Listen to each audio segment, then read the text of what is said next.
అమ్మా అలెక్య, వాళ్ళంతా పొద్దుటి నుంచి నీకోసం ఎదురు చూస్తున్నారు. మీ కాంప్లికేటెడ్ డెలివరీ స్టడీ కోసం నా కడుపులో ఉన్న ఈ సూర్యనారాయణ రూపమే మీకు కావాల్సి వచ్చిందా? చూడండి, చావు గురించి నేను కొంచెం కూడా భయపడను. చావు కూడా మీ ధైర్యాన్ని చూసి భయపడుతుంది అలెక్కి గారు.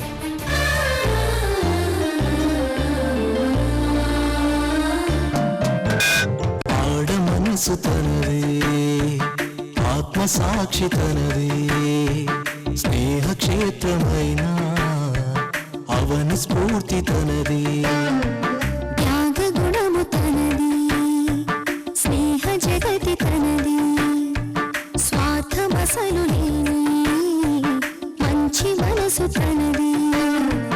దేవదేవుడే పంపినాడుగా తనకే మారుగా, ప్రతి ఇంటిలోన సృష్టించినాడుగా తన రూపానిగా, అనురాగమూర్తిగా వాసికెక్కిన అతివే సాధ్విగా, అణువణువు కరుణ త్యాగం నింపే సిరిభార్యామణి.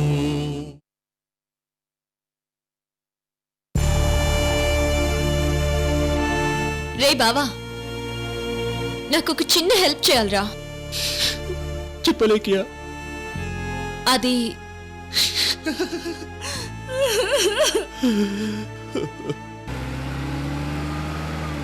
మీ బాగోగులు చూసుకునే అన్నయ్య జైల్లో ఉన్నా శ్రీకర్ మాత్రం మిమ్మల్ని అంతకంటే బాగా చూసుకుంటున్నందుకు చాలా సంతోషంగా ఉంది సంధ్య. అత్తయ్య గారు, శ్రీకర్ గారు చాలా సిన్సియర్. తన పనేదో తను చేసుకుపోతాడు. ఒక్క నిమిషం కూడా ఖాళీగా ఉండడం మేము చూడలేదు. అవునమ్మా, మాకు నానక్రామ్గూడలో డబుల్ బెడ్రూమ్ ఫ్లాట్ కొనిచ్చాడు. ఎందుకన్నయ్యా ఇదని అడిగితే నా చెల్లెలకి నేనిచ్చే గిఫ్ట్ అన్నాడు. ఉదయాన్నే ఆఫీస్కి రాగానే ముందు ఆయన మీ గురించే అడుగుతారు. మీరంటే అంత గౌరవం. సంధ్య, ఎవరో వచ్చినట్టున్నారు చూడమ్మా.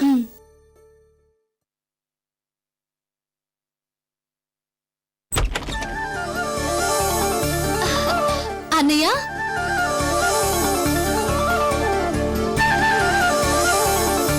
రా అన్నయ్య. బాగున్నావమ్మా? బాగున్నాం, రా. శ్రీకర్, నువ్వు ఇక్కడికి వచ్చావా?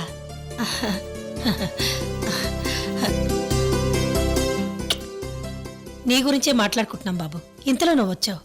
అన్నయ్య, నువ్వు గంగావతి వస్తున్నావని చెప్పుంటే అందరం కలిసే వచ్చేవాళ్ళంగా. అప్పుడు వస్తాననుకోలేదమ్మా, ఇప్పుడు రావాల్సి వచ్చింది. ఇప్పుడే వస్తాను బాబు. సరేనండి. రండి, కూర్చోండి.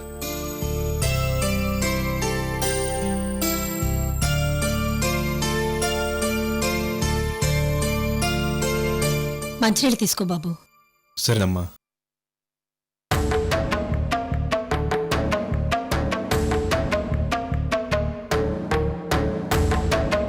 ఏదైనా అర్జెంటు పని మీద వచ్చావా బాబు? అవునమ్మా, నన్ను మీ దగ్గరికి అలేఖ్య పంపించింది, అందుకే వచ్చాను.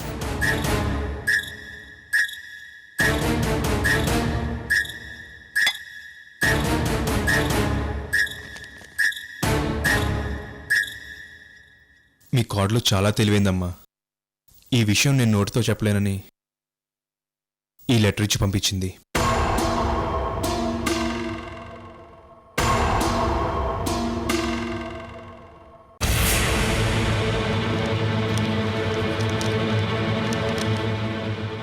అత్తయ్య గారికి నమస్కారం. మీకు చాలా ముఖ్యమైన విషయం చెబుతున్నాను. నా కడుపులోని బిడ్డ క్షేమంగా ఉండడం కోసం హంపీలోని విరూపాక్ష స్వామికి ప్రతిరోజు పూజలు చేస్తున్నారని విన్నాను. మీరు చేసే పూజలు ఫలించి మీ మనవడు నాకు త్వరలో పుట్టబోతున్నాడు.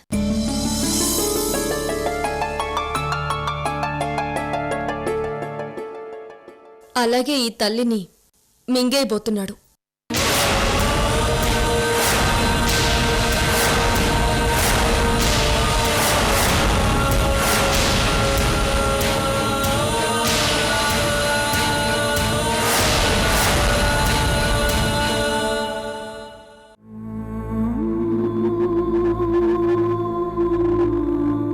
మీ అబ్బాయి పెళ్లి చేసుకునే దగ్గర నుంచి ప్రతిరోజు నన్ను మానసికంగా హింసించేవాడు.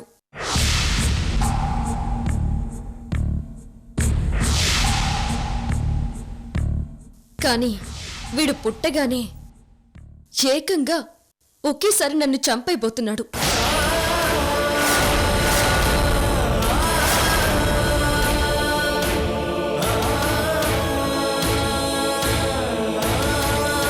ఎంతైనా మీ అబ్బాయి బ్లడ్డే కదా.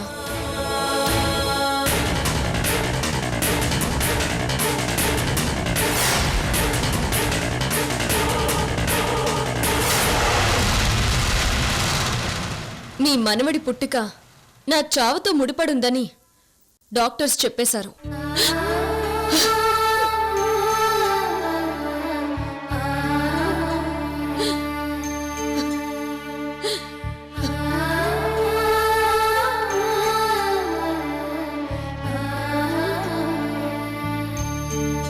నేను పోకుండా ఉండాలంటే బిడ్డ పోవాలని, బిడ్డ క్షేమంగా ఉండాలంటే నేను పోవాలని.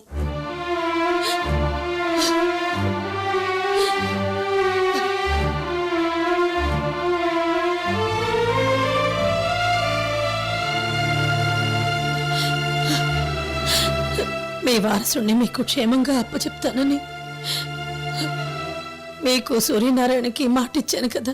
అందుకే నేను చనిపోయి మీ వారసుని మీకు అప్పచెప్పాలని నిర్ణయించుకున్నాను.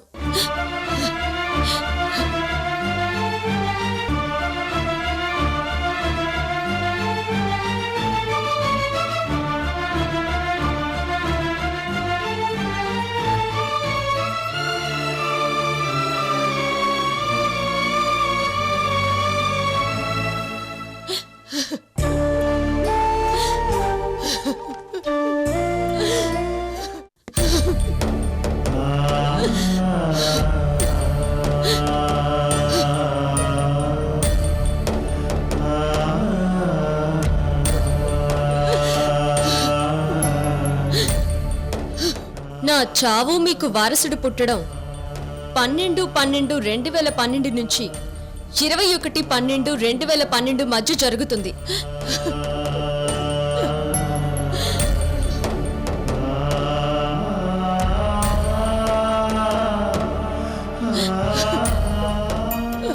ఆ తేదీల మధ్యలో ప్రపంచంలో ఏదో ప్రళయం వస్తుందంటున్నారు. అదొస్తుందో రాదో తెలియదు కానీ ఈ అలేఖ్య మాత్రం చనిపోతుంది.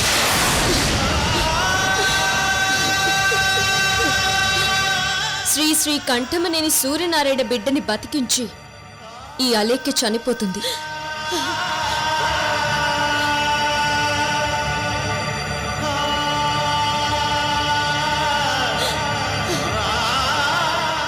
అత్తయ్య గారు 12/12/2012 తర్వాత హాస్పిటల్కి వచ్చి మీ కోడలు చనిపోయాక మీ మనవణ్ణి తీసుకెళ్ళండి.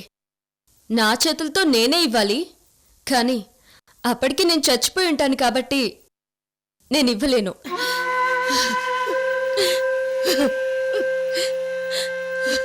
మీరే వచ్చి తీసుకువెళ్ళండి. సరే, ఇక సెలవు. ఇట్లు మీ అలేఖ్య.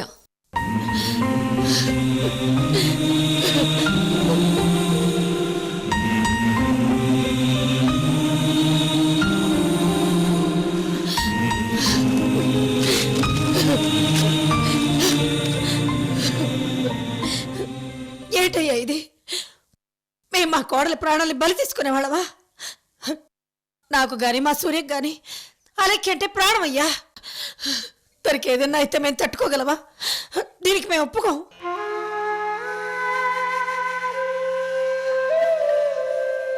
అవునన్నయ్య, మా వదిన కంటే మాకు ఎక్కువ ఎవరు? మా వదిన మా కళ్ళ ముందు లేకపోతే మేము అస్సలు తట్టుకోలేం. అయినా అక్క ఇంత కఠినమైన నిర్ణయం ఎందుకు తీసుకుంది? శ్రీకర్, నన్ను అర్జెంటుగా అలెక్కి దగ్గరికి తీసుకెళ్ళు. నేను ఇది భరించలేకుండా ఉన్నాను. నాకు అలెక్కి కావాలి, నాకు అలెక్కి కావాలి. Please Srikar, please. తప్పకుండానమ్మా, మీరేం టెన్షన్ పడకండి, నేను తీసుకెళ్తాను మిమ్మల్ని. మేం కూడా వస్తామన్నయ్య. అలాగేనమ్మా, వెళ్దాం, అందరం వెళ్దాం.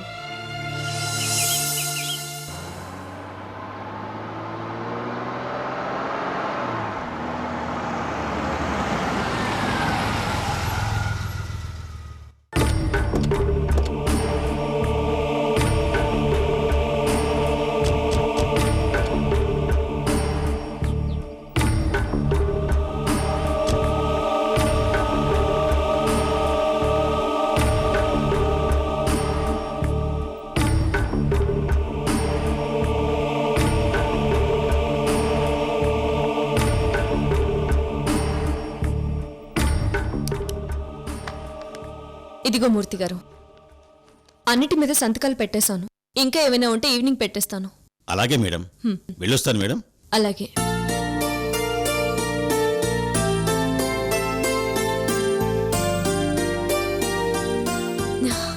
అత్తయ్య, రండి అత్తయ్య. మిమ్మల్ని చూసి చాలా కాలమైంది. మా డాడీ చనిపోయినప్పుడు చూశాను, మళ్ళీ ఇప్పుడు చూస్తున్నాను. చాలా గ్యాప్ వచ్చింది. బాగున్నారా అత్తయ్య? బాగున్నానమ్మా. మాకందరికీ నీ క్షేమం ముఖ్యం అమ్మా.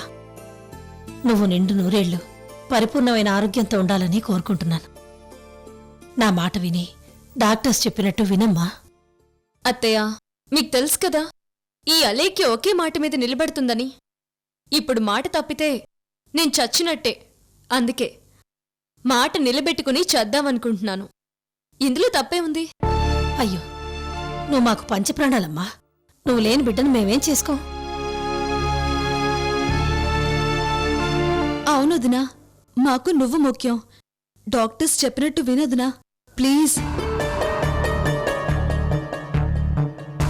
మా ముందు మా అక్కెప్పుడు నవ్వుతూ తిడుతూ తిరుగుతుండాలి తప్ప నీకేమన్నా అయితే మాత్రం నువ్వు తట్టుకోలేమక్క. ప్లీజ్ అక్క.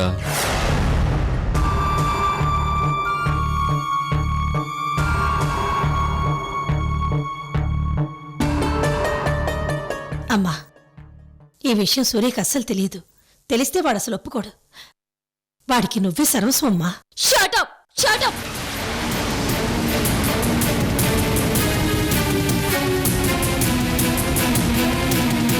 Just shut up! మర్చిపోయారా అత్తయ్య?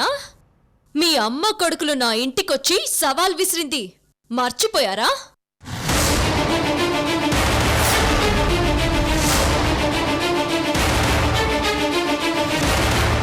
నేను గాని అప్పుడు అబోర్షన్ చేయించుకున్నుంటే నేను ఈరోజు చావుకి దగ్గర అయ్యేదాన్ని కాదు కదా.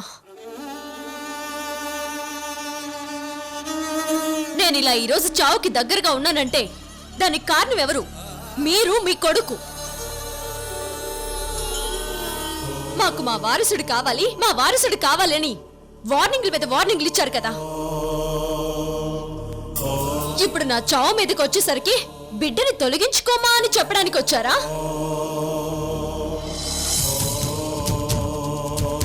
ఈ తొలగించుకునేదేదో అప్పుడే తొలగించుకునుంటే నేను ఈరోజు చచ్చేదాన్ని కాదు కదా. మీరే కదా ఇప్పుడు నన్ను చంపుతుంది. మీరే కదా నాకు ఈ భూమి మీద నూకలు చెల్లేలా చేస్తుంది. ఇదిగోండి, మీరు అనుకుంటున్నట్టు మీ కొడుకేవి జైల్లో బాధపడడు. వాడక్కడ సంబరాలు జరుపుకుంటాడు. నన్ను జైల్లో పెట్టించిన అలేఖ్య చేస్తుంది. నేనిప్పుడు బెయిల్ మీద బయటికి రావడానికి ఏ ఆటంకం ఉండదని పండగ చేసుకుంటాడు. తర్వాత ఇక్కడ ఏ బక్రదన్ను చూసుకొని పెళ్లి చేసుకుంటాడు.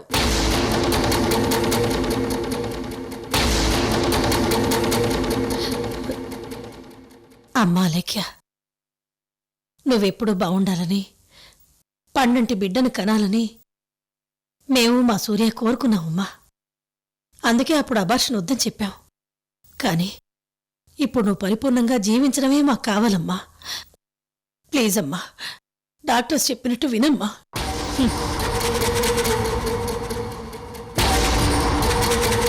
మీరు నిమిషానికి ఒక మాట తప్పినట్టు నేను మాట తప్పను అత్తయ్య గారు.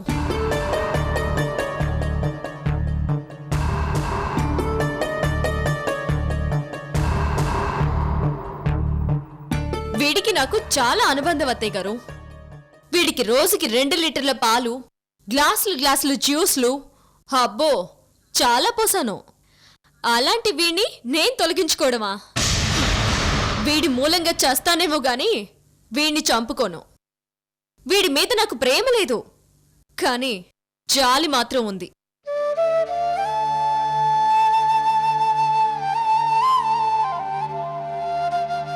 వీడిని ఎంతో బాగా చూసుకుంటున్నాను.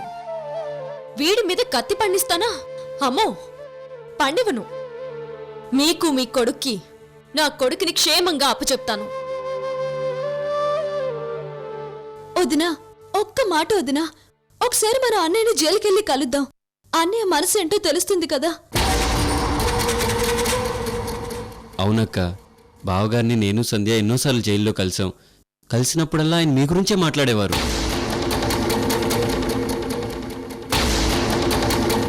అవునమ్మా, ఒక్కసారి సూరితో మాట్లాడదాం. అప్పుడు నీ నిర్ణయాన్ని నువ్వే మార్చుకుంటావు.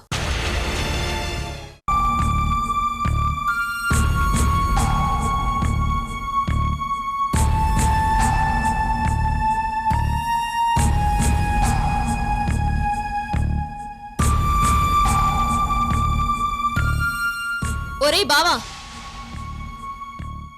వీళ్ళేమంటున్నారో చూడ్రా. నేను జైలుకెళ్ళి సూర్యనారాయణని కలవాలంట. ఆయన గారి ఒపీనియన్ తీసుకొని కడుపులో ఉన్న వాడి మీద ఒక నిర్ణయానికి రావాలంట. చూడు,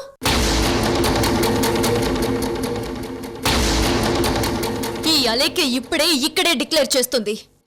అందరికీ అర్థమయ్యేలా డిక్లేర్ చేస్తుంది. నేను మళ్ళీ సూర్యనారాయణని కలవడం జరగదు.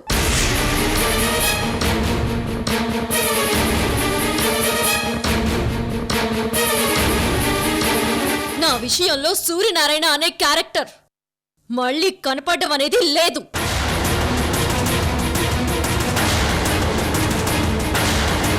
ఈ అలేఖ్య చచ్చిపోయినా వాడి నీడ కూడా ఈ అలేఖ్య మీద పడడానికి వీల్లేదు.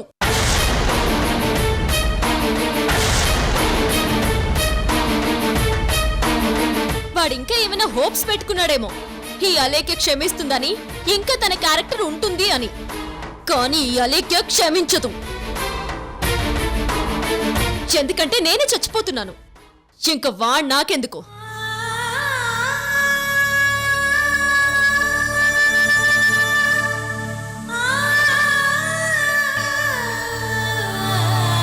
లేక్యా, పిన్ని, ప్రకాష్, సంధ్య అందరూ వచ్చి రిక్వెస్ట్ చేసి అడుగుతున్నారు. మా అందరికీ నువ్వు కావాలి, ప్లీజ్. మా మాట వినరా? నువ్వు లేకపోతే నేను బతకలేను. బావా, అంత మాట అనకురా ప్లీజ్. వదినా, మేమెంతకన్నా చెప్పలే వదినా. అర్థం చేసుకో వదినా.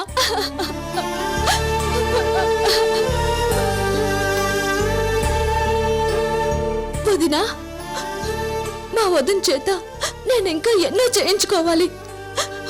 నీ చేత కాలేజ్కి వెళ్ళేటప్పుడు జడ వేయించుకోవాలని, మా వదిన చేత అన్నం తినిపించుకోవాలని, మా వదినతో కలిసి సినిమాలకు వెళ్ళాలని, ఇలా ఎన్నో కలలు కనేదాన్ని. అవన్నీ మిస్ అయిపోయాయి. ఇప్పుడు ఇప్పుడు నిన్నలా మిస్ చేసుకుంటాను వదినా. సంధ్య, ఇక మనం బయలుదేరదాం. నో, నేను వదిన వదిలి రాలేను. వదినా, నేను నీతోనే ఉంటాను. అన్నయ్య, మనం వదిన వదిలి వెళ్ళొద్దన్నయ్య. మనం కూడా వదిన దగ్గర ఉందా, మన వదిన చూసుకుందాం అన్నయ్య. వదినా, నేను వెళ్ళను వదినా. నేను నీతోనే ఉండిపోతాను వదినా. నేను వెళ్ళను.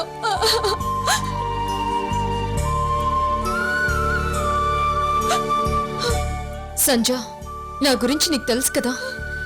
ఏ పరిస్థితుల్లో నేను మాటిచ్చినా నేను మాట తప్పను. నువ్విక్కడే ఉంటే నన్ను చూసి ఏడుస్తూ ఉంటావు. ప్లీజ్ వెళ్ళిపో. వదినా, నువ్వు చేసిన అన్నపూర్ణాదేవి ఠాగూర్ గారి పెళ్లిలో నీతో ఉన్న కొన్ని గంటల్ని నేను తలుచుకుని మురిసిపోతూ ఉంటాను వదినా. ఇప్పుడు నువ్వు శాశ్వతంగా దూరం అయిపోతుంటే నేనెలా భరించగలను వదినా? చెప్పొదినా. తప్పదు సంజ. కొన్ని జరిగిపోతూ ఉంటాయి, కొన్ని కరిగిపోతూ ఉంటాయి. ప్లీజ్ వెళ్ళిపోమని చెప్తున్నాను కదా. వెళ్ళిపో, దయచేసి వెళ్ళిపోండి.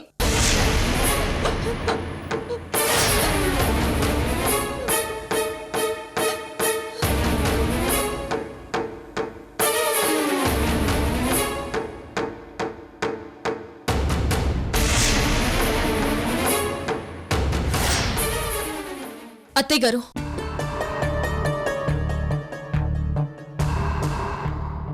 నాకు ఆ భగవంతుడు ఒక అదృష్టాన్ని ఇచ్చాడత్తయ్య. నేను పుణ్యస్త్రీగానే చచ్చిపోవాలని. నేను చచ్చిపోయాక ఆ పుణ్యస్త్రీని చేసే బాధ్యత మాత్రం మీరే తీసుకొని దగ్గరుండి చేయించాలి. ఇది మీ మీద కోపంతో అంటున్న మాట కాదత్తయ్య, నిజంగానే మీ మీద గౌరవంతో అంటున్నాను.